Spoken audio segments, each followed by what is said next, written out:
ايه ده بقى؟ بوز ازازة وسيحه على عصاية مقشة زي ما انتوا شايفين، ماشي، وابتدى يقطعه كده بالطريقة دي، وخرم وركب مسمار. ليه يا جماعة؟ الحاجات دي بحب اتفرج عليها قوي. اربط في عصاية،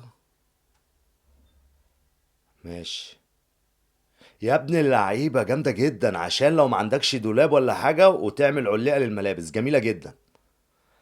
جردل، وهتقطعه بالطريقة دي، ماشي. وبعدين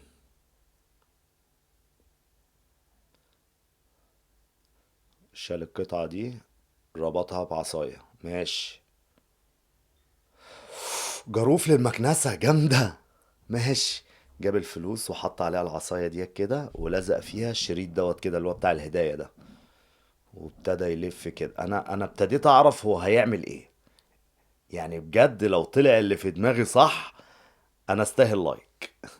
وما تنساش وحياة حبيبك النبي لا تصلي على النبي وتدوس على اللايك والاشتراك، نكسب حسنات مع بعض، مش هتخسر حاجة. جميلة، الله اكبر، تحفة.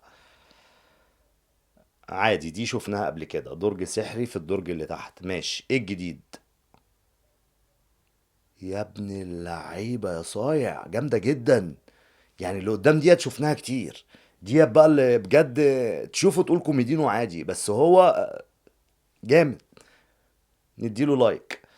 خرطومه قطعه كده، وحط شمع، والزق دي كده، وبعد كده شمع من فوق، وغطا ازازة تاني، ماشي.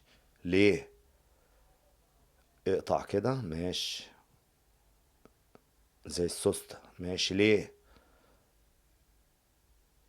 صدادة للباب، جامدة، تستاهل لايك. بوز ازازة وخرمته بالطريقة دي كده، وخلة سنان، ماشي. شوية قطن وطلعهم كده، اه شبه الريشة، ماشي. ليه بقى؟ حلوة الفكرة بتاعت القطن دي. اباجورة، جامدة.